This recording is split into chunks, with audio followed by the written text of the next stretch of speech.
This cassette tape containing a message by Pastor Pete Peters is made available by Scriptures for America, a national outreach Christian ministry dedicated to proclaiming the correct gospel of the kingdom of Christ and revealing to Americans their true biblical identity. This ministry is made possible by free will tithes and offerings. Should you wish a list of other tapes, materials, and services available through Scriptures for America, write to Scriptures for America, P.O. Box 766, LaPorte, Colorado, 80535. And now the message. This message is going to be a little bit different in the fact that I'm not going to speak, hopefully, too long, and the rest of it's going to be portions of a tape, which I'll explain to you in a minute, a portion of a tape interview. I want you to begin by turning to Philippians chapter 1. I'm going to entitle this tape, A Special Message and Alert from Pastor Peters.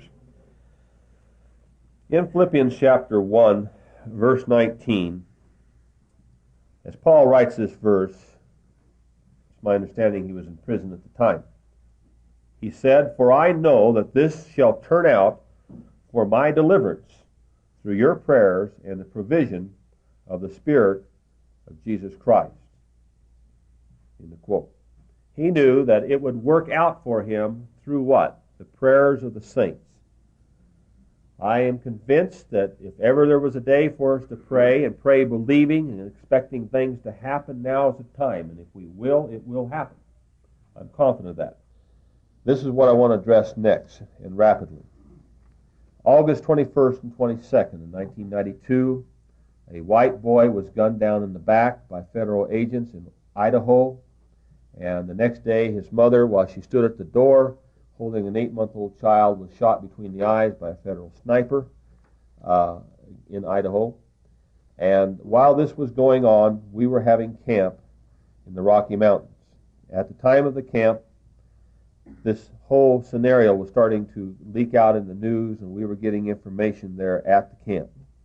I think it was it not Tuesday night that we assembled as men? Tuesday, August 25th, we assembled as a group of men late at night. I think we were together from about 9:30 till 12:30. I don't remember the exact times. We were discussing the incident. We had made contact with sources up in Idaho on our ministry, and the sources said that the family, known as the Weaver family, were not necessarily considered reputable people with a lot of individuals. However, I've gotten other reports that says they are good people. But the bottom line of the issue was we felt flooded. The next morning, we awoke to the news that they were still alive. One of the men in our group came up with an excellent idea. He said, "This is a white Rodney King case." These people were shot because they were labeled white supremacists or separatists up there. If this had been a black man's child, what would happen with the media and the world and the outrage? So we decided we'd do two things. Another man came up with another excellent idea. All, we believe, in answer to our prayer for wisdom. The other man said, "Let's establish a phone bank. We've got people at this camp." We had about 500 people from 40 states. He said, "Let's establish a phone bank.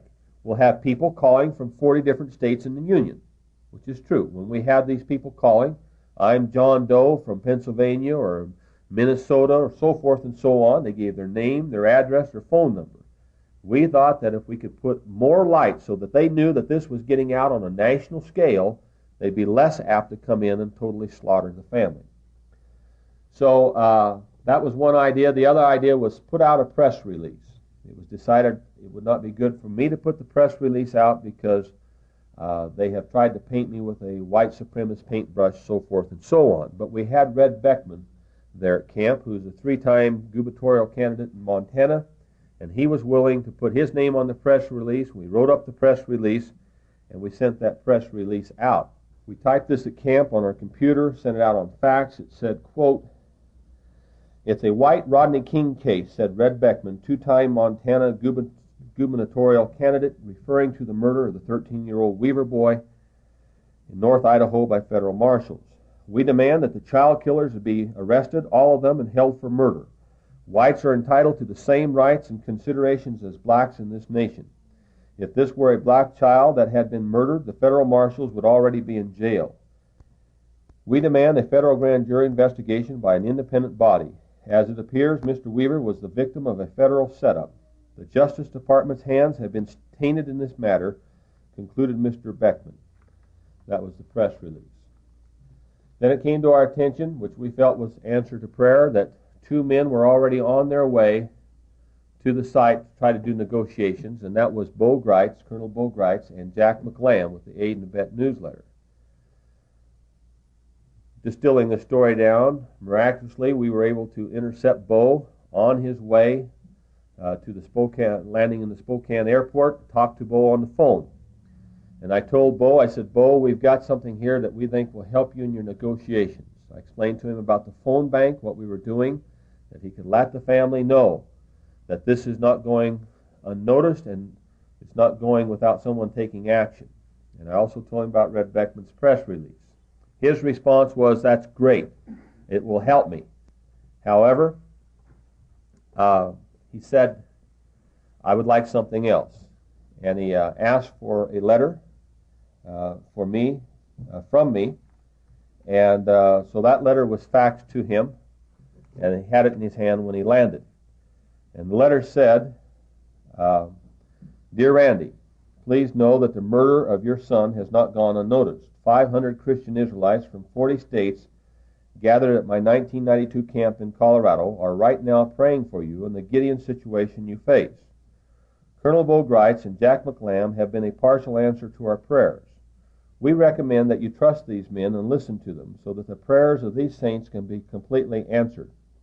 We pray that the God of Israel will use your tragic loss for good and for the destruction of the enemies of God and his people. What I meant that was the destruction of the enemies of God and the enemies of God's people, just as he used the loss of his son for the same. Leaders in Christian Israel gathered from across America are right now at this time praying for wisdom and taking positive action on a national scale. Demands are being made of the President of the United States, the U.S. Attorney, and the Governor of Idaho that the murderers of your son be arrested and prosecuted. Randy, please help us to help you by cooperating with Colonel Greitz so that further bloodshed can be avoided. Otherwise, we fear our actions and the death of your son could be in vain. We do not want his death to be just another evil and unnoticed sacrifice to Baal, and it will not be if we do it Yahweh's way. Romans 12:19 says, Never take your own revenge, beloved, but leave room for the wrath of Yahweh, for it is written, Vengeance is mine, I will repay, says the Lord. You have proven your point. Now allow the God of Abraham, Isaac, and Jacob to prove his. It is no accident that you have lost your son at the very time a host of Christian Israelites are assembled and ready to pray and work this incident for good. If you do what is right, we shall do the same, and he shall give the victory and receive the glory, and your son's death will not be in vain. And I signed it. So, that letter was taken up the mountain, and to make a long story short, through the heroic actions of Jack McLamb and Bo Greitz, the family was talked out. Now, I interviewed Jack McLamb this week, and I have his interview on tape, and you're going to hear portions of that interview on this tape. If you want the entire interview, you can write and request it. The interview tells what took place there. What I'm addressing right now is the point that I am somewhat committed. I said, you do what's right, we shall do what is right. Well, what is the right thing to do? In Deuteronomy chapter 21, there's a passage which came to my mind this week, and which I am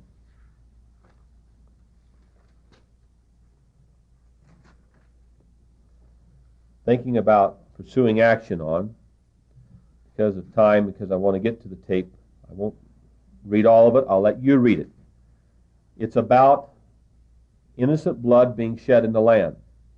Now, you can read the last few verses of Numbers 35, and you'll find that when innocent blood is shed in the land, that the land is defiled. This passage is talking about land being defiled by innocent blood. And in this passage, it talks about not knowing who did it. Well, now, we don't know exactly who did it and who all was instrumental in this thing, even higher sources. And it shows what is to be done, the assembling of elders of Israel to investigate the matter. I thought the wording in verse 9 was rather striking. I did not know this wording at the time I wrote my letter. Now, understand that I had to write this letter in a very short period of time. It was very difficult for me to write. I did not know what to write. I grabbed Mike Green and I said, come, and we prayed and we worked together on it. Mike gave me the scripture in Romans 12:19, which I had not thought about at the time. And I said, we do what is right. Look at verse 9 of Deuteronomy 21.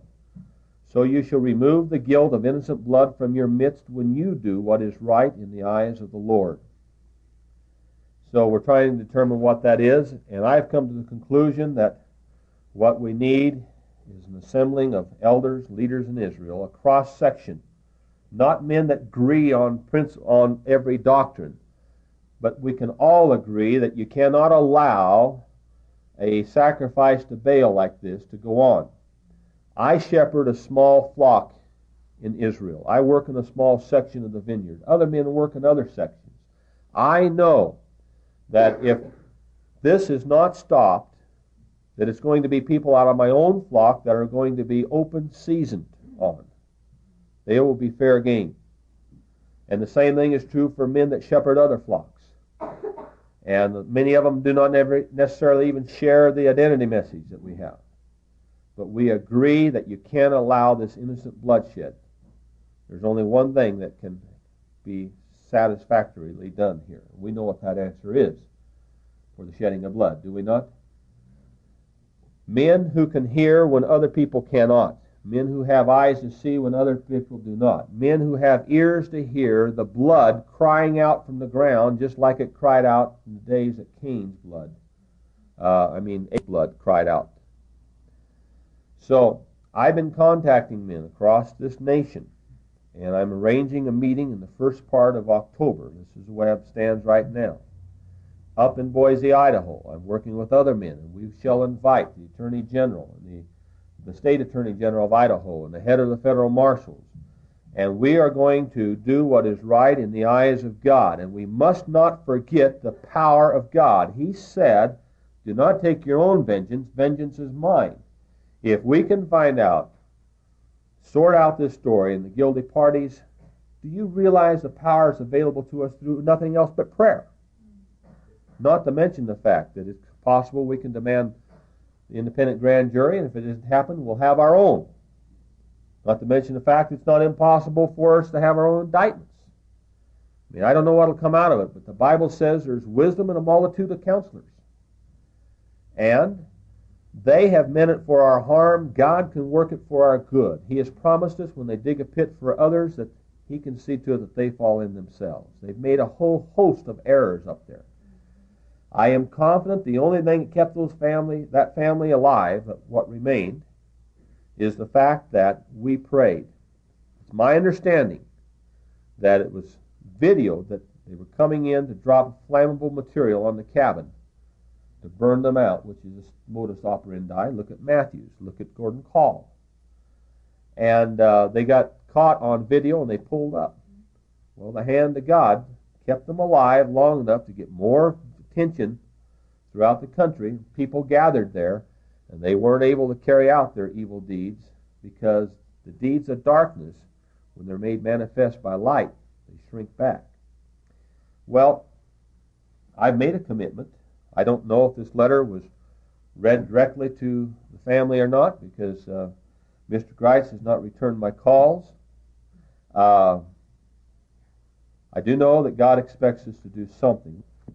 And this something I'm talking about is not necessarily an easy, safe route to take. Many are very concerned about even having this type of meeting. And I've had some concerns about it myself. We're living in a day and age that we have events happening in this country that you used to read about happening in Russia. I pray that these other men, leaders that will be contacted, will have enough courage to step out and not be silent, but say, enough is enough. If this was a black child, if this was a black man's wife shot between the eyes, imagine what would happen. Do we not have enough stones as men of Israel to say enough is enough? Amen? But I share all this because we have got to have wisdom. We have got to have God's protection. And I know it shall work through our prayers. This project I'm taking on, also I'm going to put this out. I don't normally do this, but it's going to take finances. Summer months, quite often, donations decrease. When I came back from camp, got the cheery news from Sharon through my wife that there's about $11,000 of bills, right? Well, I share that with you just to let you know that this is no small operation we have here. I just added KOMA out of Oklahoma City for 13-month or 13-week trial. That covers like 9-10 states. The word does get out. We are doing something, but you can't do it for nothing. And you can't have a project like I want to have in Boise, Idaho for nothing either.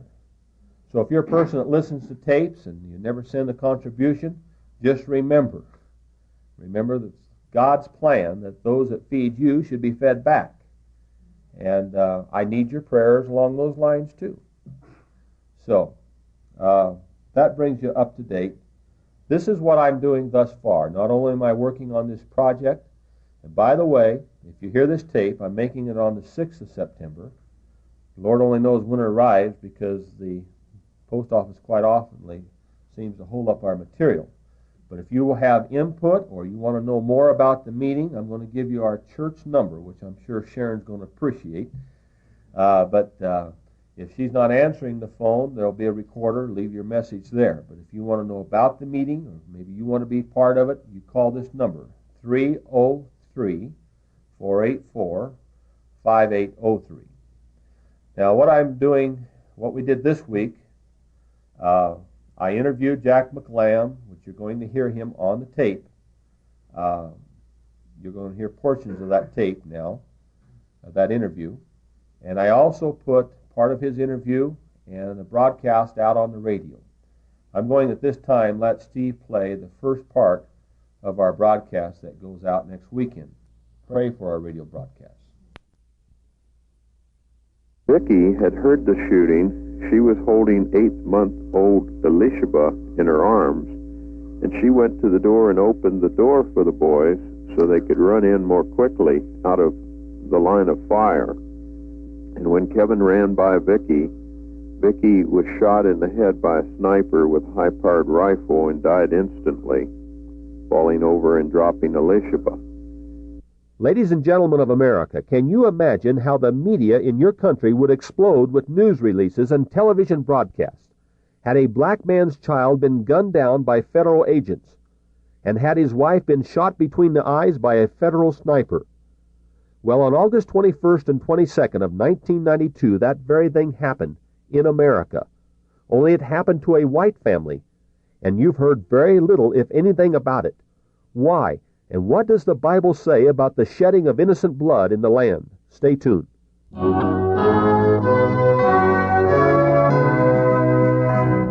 It is time for Scriptures for America with Pastor Pete Peters. America, meaning heavenly kingdom in the Gothic language. Your country.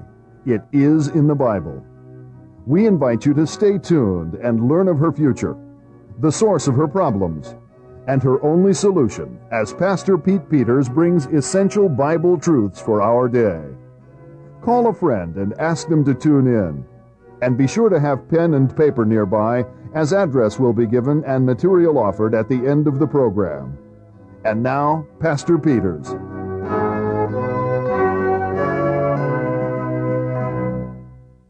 The Bible teaches that a nation is punished if its land is defiled with innocent blood. Listen as I read in Numbers chapter 35, verse 33, quote, "So you shall not pollute the land in which you are, for blood pollutes the land, and no expiation can be made for the land for the blood that is shed on it, except by the blood of him who shed it. And you shall not defile the land in which you live, in the midst of which I dwell, for I, the Lord, am dwelling in the midst of the sons of Israel." End quote. On August 21st and 22nd of 1992, the innocent blood of a 14-year-old child and his mother was shed by federal agents of the United States. The boy was shot in the back. The mother was shot between the eyes while she stood at the doorway of her home holding an 8-month-old baby daughter in her arms. Ah, you say, I don't believe it. Such a thing couldn't happen in America. Maybe in the USSR of old, but not in America. I haven't heard anything about it. No, you didn't hear anything about it by the controlled media in America. Why? Because the 14-year-old boy and his lovely mother were white rather than black. Had they been black, can you imagine what you would have heard on the radio broadcasts and news broadcasts, television broadcasts, newspaper articles, and so forth? Yet the Bible teaches us, ladies and gentlemen, that justice is to be granted to all people that are living in the land. In other words, the white people have as much right not to be gunned down by federal agents as black people. But does anyone care? Has anyone heard? Does anyone speak up about the execution that took place recently in America? Listen to these words in the 94th Psalm. Quote, "How long shall the wicked, O Lord, how long shall the wicked exalt? They pour forth words, they speak arrogantly. All who do wickedness vaunt themselves. They crush thy people, O Lord, and afflict thy heritage. They slay the widow and the stranger, and murder the orphans. And they have said, The Lord does not see, nor does the God of Jacob pay heed. Pay heed, you senseless among the people. When will you understand, stupid ones? He who planted the ear, does he not hear? He who formed the eye, does he not see? He who chastens the nations, will he not rebuke? Even he who teaches man knowledge. Who will stand up for me against evildoers, and who will take his stand for me against those who do wickedness? If the Lord had not been my help, my soul would have dwelled in the abode of silence. Can a throne of destruction be allied with thee, one which devises mischief by decree? They band themselves together against the life of the righteous, and condemn the innocent to death.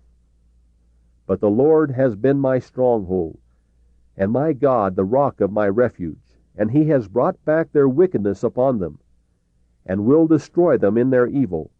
The Lord our God will destroy them." In this radio broadcast, ladies and gentlemen, we are going to speak on the cold-blooded murder of a 14-year-old child and his mother. And what was their crime?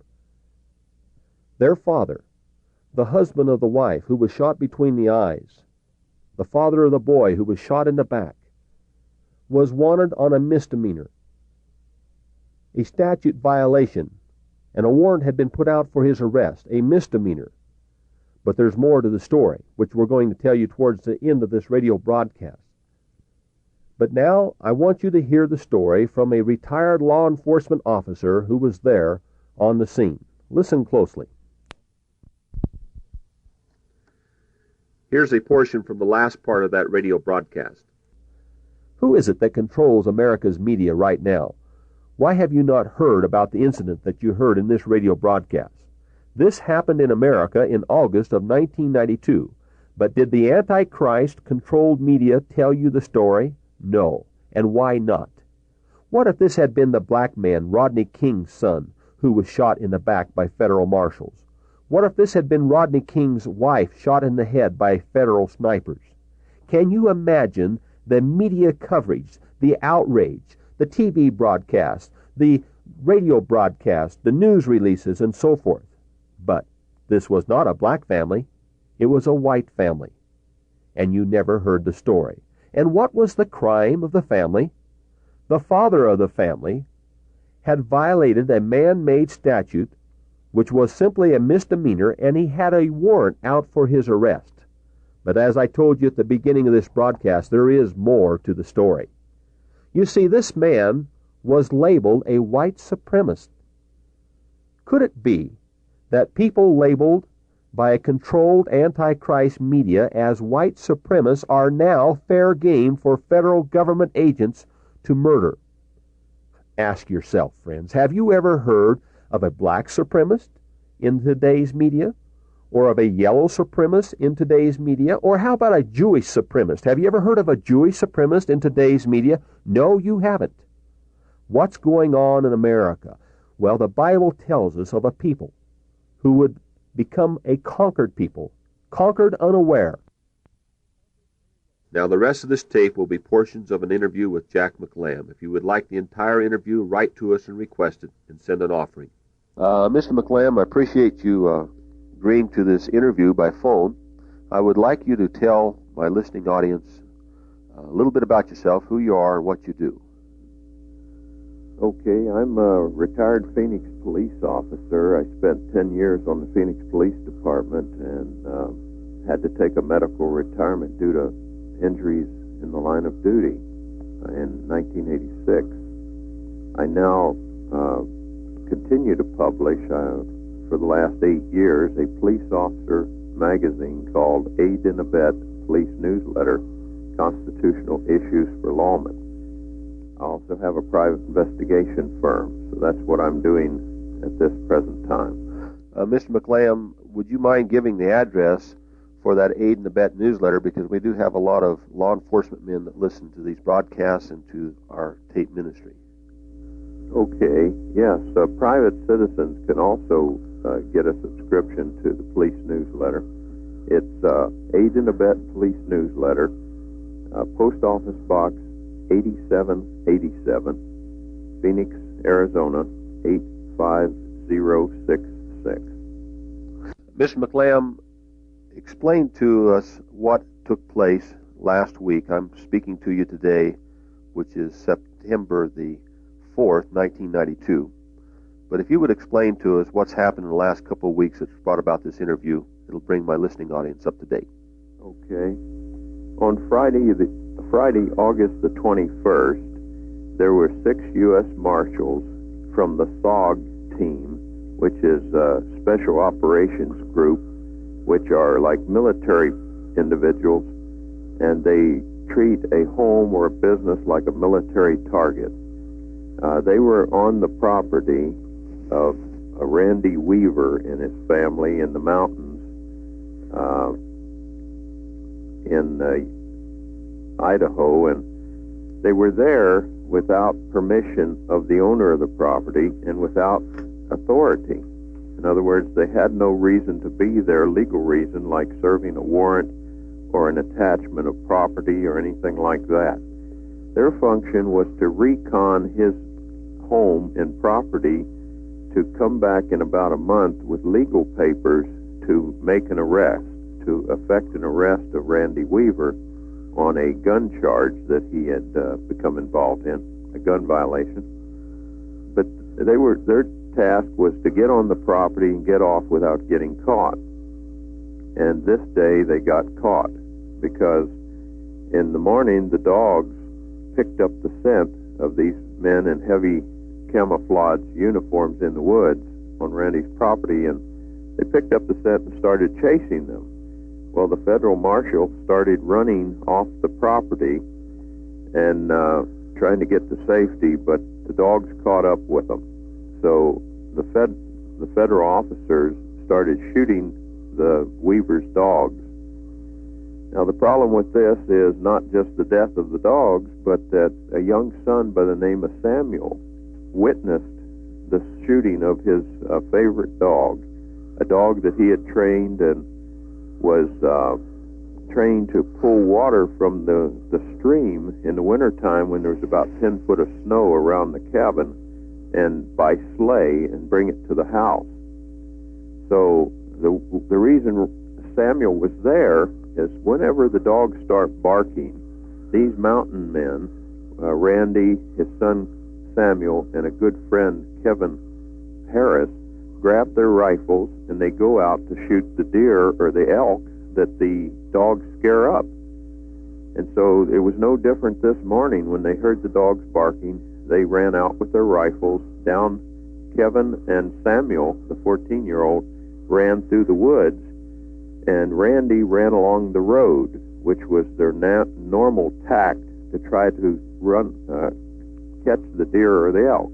Now, this is in the mountains of Idaho? In the mountains of Idaho, yes, at Naples, Idaho, just outside Naples, Idaho. Uh-huh. Well, this morning, Samuel was the first one to catch up with the dogs, and he watches these unknown men in camouflage uniforms executing his dogs. He hollered at them, "You're killing my dogs," and he opened fire on the men. Well, the men, being U.S. Marshals, they heavily armed, they opened fire back on Samuel, struck him in the arm, and Samuel got scared, turned and ran. Well, he ran past Kevin, who was also quite surprised by this, and Samuel was then shot in the back by the federal marshals and died right there. Kevin opened fire on the unknown men and returned fire and went over to Samuel and took his pulse and realized that he was now dead.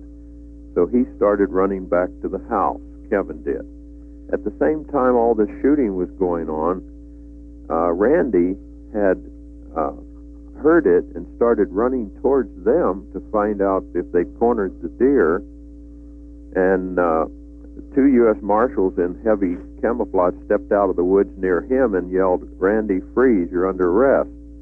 Well, he fired his rifle in the air a few times, warning his son and Kevin to get back to the house, and screamed at him, and then he ran back to the house. Well, he got there, and Kevin...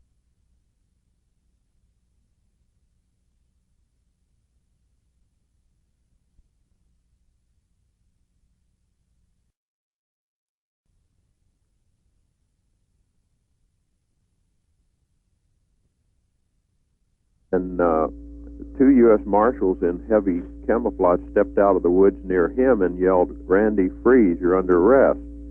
Well, he fired his rifle in the air a few times, warning his son and Kevin to get back to the house, and screamed at him, and then he ran back to the house. Well, he got there, and Kevin told him that his son had been killed. So they barricaded themselves in their home, the cabin on the top of the hill, and that's where they remained until that evening. Now, that evening, Randy and his mother, Vicky, and the children, the young girls, were grieving over their brother laying out there, so Kevin and Randy decided to go out and haul the body back to the house. So they did that under cover of darkness. When Samuel's body was brought back to the house, the whole family, the children and the mother and father, prepared Samuel's body for burial according to Old Testament scripture. And after wrapping it in a white cloth, they put the body out in an outbuilding, which was the birthing building for Vicky, which was very close to the house. And they came back into the house and spent the night fearing for their lives, that they were also going to be attacked and killed. They didn't know why this had occurred, of course. So by morning, Kevin and Randy decided he wanted to go check on his son's body and spend some time praying with his son. So he went outside with Kevin behind him, approached the building, and went to open it, pulling the latch up, and at that time a sniper shot him in the arm, and he hollered to Kevin to get back in the house. And so they then took off running for the house again. And when they reached the house, Vicky had heard the shooting. She was holding 8-month-old Elishaba in her arms, and she went to the door and opened the door for the boys so they could run in more quickly out of the line of fire. Well, when Randy ran in first, and then Kevin ran in after him, and when Kevin ran by Vicky, Vicky was shot in the head by a sniper with a high-powered rifle and died instantly, falling over and dropping Elishaba.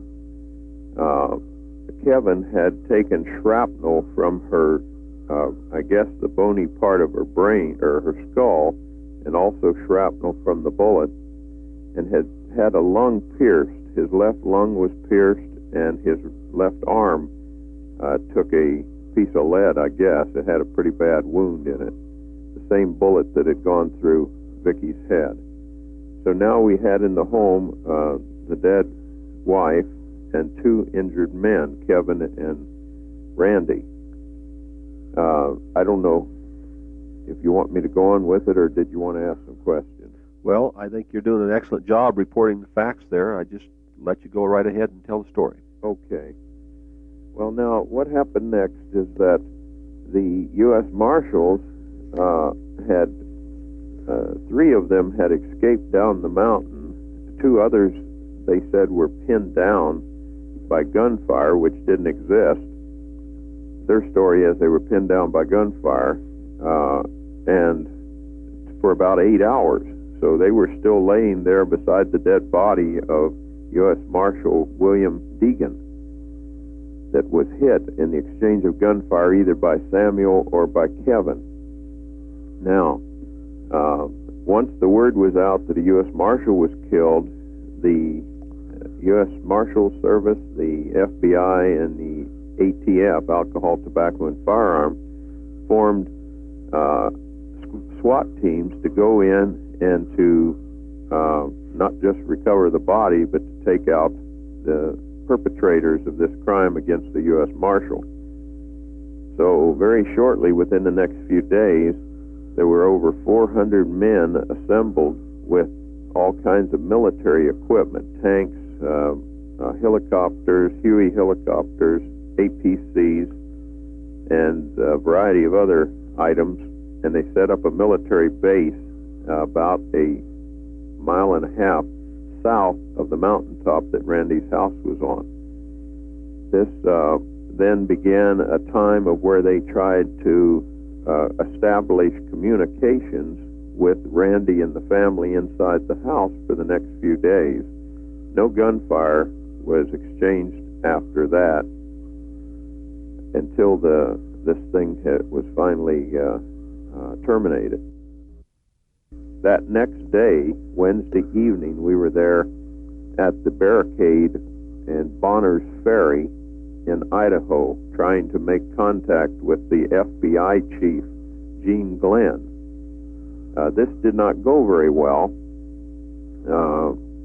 There was about 300 neighbors and friends surrounding the road there at the roadblock, wanting to get up and help Randy and his family, but the road was blocked by a lot of military-dressed ATF officers, FBI officers, and let's see, what else we have? U.S. Marshals and also ISP officers, the Idaho State Police, that were in their SWAT uniforms. So there was no entrance to be made to go give assistance, of course, to the Randy Weaver family. So the people, when we arrived, were very much distraught and very much to the point of rioting and attacking the forces that were there before them. Bo, I was a little worried to have him get out of the car because of the very serious problem they had there controlling both the military side or the federal side and the people. But when he got out of the car, Pete, it was really amazing because they just calmed right down and circled around Bo, and he told them why he was there, and it seemed like that they now had someone to take their message of concern to the government. And so they immediately became very calm, and Bo talked to him a little while as to what he would try to do, and he then approached the barricade and asked that his message be sent to FBI Chief Gene Glenn. He's the head of the FBI for the state of Idaho. He was in command on the top of the mountain. The word came back down a couple hours later that Gene Glenn was too busy to see Bo. Bo had explained, of course, that he was a friend of Randy's, and Randy had asked him to come up the month before to talk. Well, we had heard reports in the newspaper that for days they had not been able to get Randy to speak at all and establish any type of communication. Now, I know very well as a police officer who's worked many barricade situations and hostage situations, that nothing can be done in negotiating until you establish communication. So, plain and simple, they had not been able to accomplish anything because no line of communication was able to be set up. What the FBI had done, which was really shocking to me and also anybody else that saw this little apparatus, they had something, R2-D2, a little robot that they sent up to the door of the cabin. Now, this little robot's really an incredible thing. I think it cost $800,000, something like that, and it has a big claw on it. It has a big red eye that makes you think it's something from outer space, which is a camera. It's a TV camera. And then it has a shotgun built into it, a 12-gauge shotgun. Well, the claw, they decided to, in order to set up communication, that they would put a phone, run a phone line with the little robot to the door of the cabin and put the phone in the claw and have Randy reach out and take the phone. Well, when Randy looks out and they use a bullhorn to say, "Randy, take the phone," he looks out and sees this 12-gauge shotgun pointing at him. So it was quite a surprise that they thought that this man might actually reach out and try to get that phone from the claw. Well, his son had been killed. His wife had been killed. It's no wonder he wouldn't reach out in front of a 12-gauge shotgun. Yes, that's right. It wasn't a very logical situation for Randy whatsoever, now that he thought his whole family was going to be executed at any moment. Now, wasn't there something on Paul Harvey even about taking that phone? Yes, Paul Harvey also asked several times, 2 days running, that Randy should pick up that phone. Paul Harvey was a big problem for this situation, because if Paul Harvey had listened, or if Randy had listened to Paul Harvey, he might be dead today. Because Paul Harvey told Randy that the two fellas coming up from Phoenix were coming up for political gain and were not his friends, and he should not listen to us. And he should pick up that phone beside the shotgun and talk to Paul Harvey, and that Paul Harvey promised to pay for the best lawyer in the country for Randy if he would do so. So it didn't work out so well with Paul Harvey, and we don't know, we were not able to find out from Randy if indeed he had heard that message from Paul. But regardless, he did not pick up the phone. Is that correct? That's right. They were not able to establish communication with those in the cabin, because Randy did feel that he was going to have his family executed at any time and had nothing really to talk about with these 400 heavily armed, militarized federal agents. So at this point, Bo is on the front gate down there. I call it a gate. Actually, it's a barricade, but it was blocking the bridge going up to the mountain. And he's asking repeatedly for Gene Glenn to give him the opportunity to communicate with his friend and open a dialogue so we could peaceably get this family out of there without any more loss of life to officers or the family. Well, for 2.5 days, Gene Glenn continued to send down messages that he was too busy to talk to Bo. And also for 2.5 days, they still could not open communications with the Weaver family.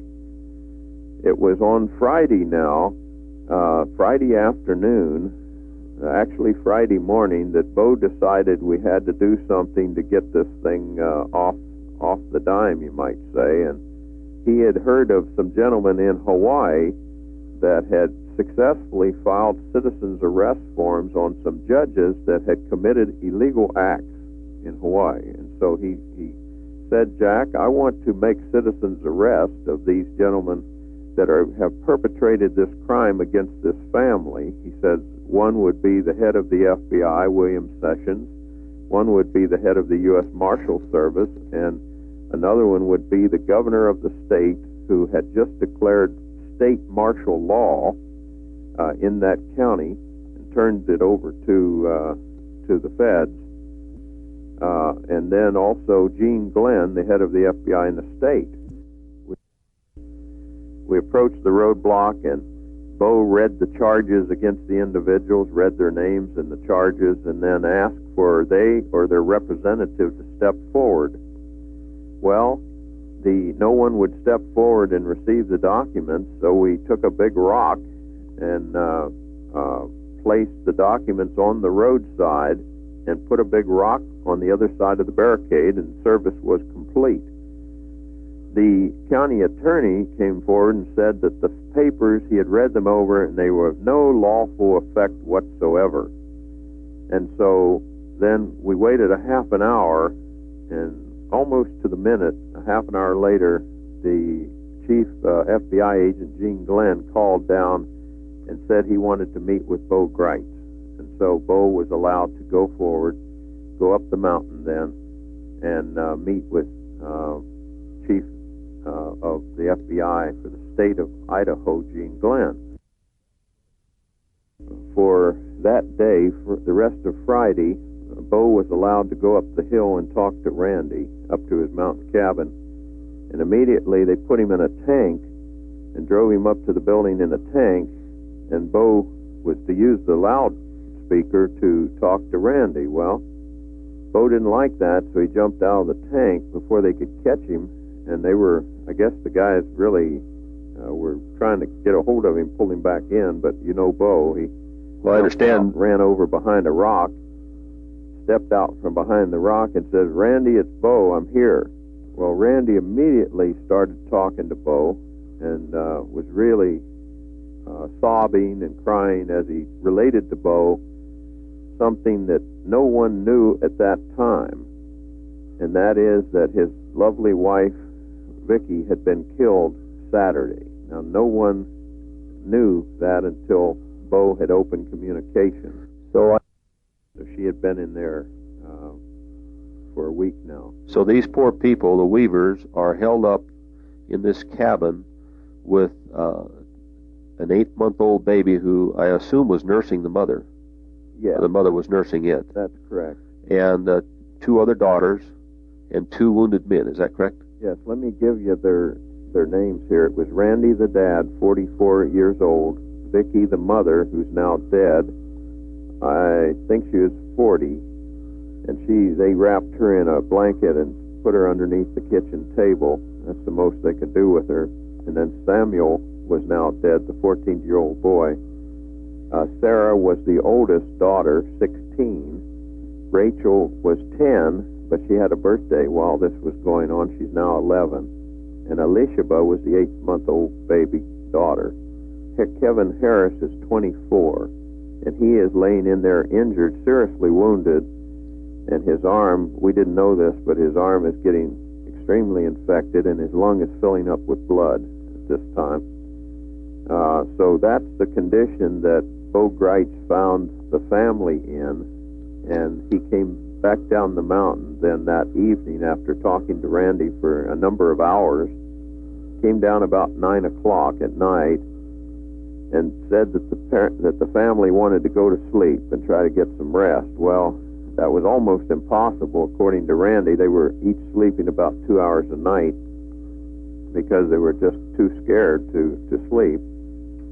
But he came down and reported to the people that he had some good news and bad news. The good news was that Kevin was seriously injured, but he was still alive and was able to speak and converse a little bit with Bo.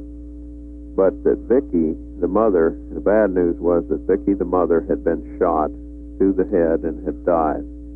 And that's where we almost had a riot down there. I'll tell you, it was really, the people broke down and cried and got angry for hours and hours. And a very dangerous situation, because I could see that these officers were scared to death, and they weren't about to be attacked by these people without opening fire. So my job, and I needed some help, and this really surprised myself and Bo, because Bo tried to keep control of the people, and he wasn't able to do it, and I tried to help keep control, and I wasn't able to do it. And so I grabbed a big, ugly bald-headed skinhead, big guy, named Pat, and I hugged him around the neck and I said, "Pat, help us. We need your help to keep these people from getting injured." And he rallied the other skinheads there, and they said, "Anything you want us to do, we'll do." And we said, "Please help us keep these people back and keep them calm." And to our surprise, Bose and I, because we'd only heard bad things about the skinheads before, was that they just did a masterful job. They grabbed the people, the big guys that were going to attack the officers, and held them back and calmed them down. And without them, I think we would have had a riot, and there would have been a lot of bloodshed. But a surprising thing occurred was that Randy had heard on the radio the night before that the troops up there were costing the American taxpayers $1 million a day to be up there to try to get him off that mountain. And he yelled to the FBI that they should take that money, that $1 million a day, and give it to Jack McLamb to solve the call case, the Matthews call case. Well, Bo didn't know he knew me. I didn't know he knew me. And but Randy is very, very well read. I guess I learned that he knows about something about everything. Let me interject something here so the listening audience will understand. Mr. McLamb, you've been actively involved in the Gordon Call case, in the fact that Mr. Call, who was an alleged tax protester, was gunned down and his body dismembered and burned. And you've been involved in getting his body exhumed and investigating the murder of that man. Is that right? That's right. We're in the process of doing the second autopsy as we speak. We've been, myself and a lot of other officers, at this time over 100 officers from around the country, are still investigating this homicide that we now realize is the actual execution of a private citizen and a local sheriff by federal officers. All right. I don't mean to cast aspersion on all federal officers. This happened to be a few that did things that were unlawful and have not been brought to justice at this time. So that's the case that Randy was aware of and yelled to the FBI that they should give that $1 million a day to me, and so we can solve this case and bring those bad officers to justice. Now, Bo came down the mountain that Saturday afternoon and told, or actually, when Randy said this, he told Randy that Jack McLamb's at the bottom of the mountain. That Bo decided that he would have me come up with him and try to help him bring the family out. So Saturday afternoon, I left my position at the barricade and went up with Bo to have my first conversation with Randy. And he was a very delightful person. In better situations, he'd probably be a very interesting person to communicate with because he's so intelligent. He knows so much about everything, so much more than I do, Pete, about what's going on. And so he was really happy to talk with me, and we talked a lot about the call case, and the FBI didn't want me to talk to him about that, but when I got up there, Randy wanted to talk about it, so we talked about it. And the FBI didn't care for that, I guess, because all the other 400 officers were laying in the bushes and everything listening. And, of course, they weren't aware of what happened. And most officers would not have executed American citizens like these officers did. And so I guess that's why the FBI didn't want me talking about it, because all the other troops up there would hear about it. We had the girls take the vital signs of Kevin. We were very concerned that he was going to die. And if Kevin had died, he was the only witness to talk about how U.S. Marshal Deegan and Sam had died. So we told him it was very important that he get out safely. But they were reluctant to send anybody out because they were afraid, and rightfully so, because of the tragedy that happened to Sam and his mother, that they would be killed when they stepped out. And the doctor came up and told them what the vitals meant. and he told them that it looked like that Randy's lung was filling up with blood, and also that he was having a great deal of infection in that arm that was injured a week before, and that he had to get out because he would probably not make it if the infection continued to grow and the lung continued to fill up with blood. So, well, we were not successful in talking Randy or Kevin out, or the family out, on that Saturday. So we all withdrew. Randy and the family said they were extremely tired and wanted to try to get... Let's see, this would be Sunday morning. We arrived and we started, both started communicating with them, and we had an exchange of everybody. Sarah was speaking, and Rachel, we were talking about her vegetable garden, and the day before I had picked their tomatoes and fed their chickens, and we had a good dialogue about the chickens, and so we continued that, and telling them how much they needed to get out and take care of the garden and the chickens. They had one pet chicken up there named Rocky, who is really something. When Bo was up on the rock talking and preaching and pounding his stick in the ground, Rocky was picking on his back leg, and Bo couldn't shake this chicken loose. He was very serious and very emotional, but this chicken kept picking the back of his leg, and Rocky would come by when he was called by name, and it was Rachel's chicken, and Rocky also climbed steps and everything, and he was really popular with Rachel, so we tried to use Rocky as a tool to get her to realize she should come out and take care of her pets and Sarah's garden and so forth. We were not successful Saturday morning. However, we were able to get some very good dialogue going, and it was based. The major thing was that Sarah was the holdout. Randy wanted to come out. Kevin wanted to come out, but when they would, there was an indication. They didn't say that, but in their words and all, we realized that this was the case. Now, Sarah, what would happen is that, let's see, Sarah, what would happen is they'd get very emotional, and they would then have a conference, and Randy would say, okay, we're going to talk about it, talk about coming out, we're going to have a conference. And our main point at that point was to stress the need to get Kevin out, because we really felt he was going to die, and a very important part of their case, their defense, would go with Kevin. So we stressed that with them, and when they'd have a conference, we could just barely hear them speaking, and Sarah would break down crying and say, I don't want to go, and Randy would come back and say, we're not leaving.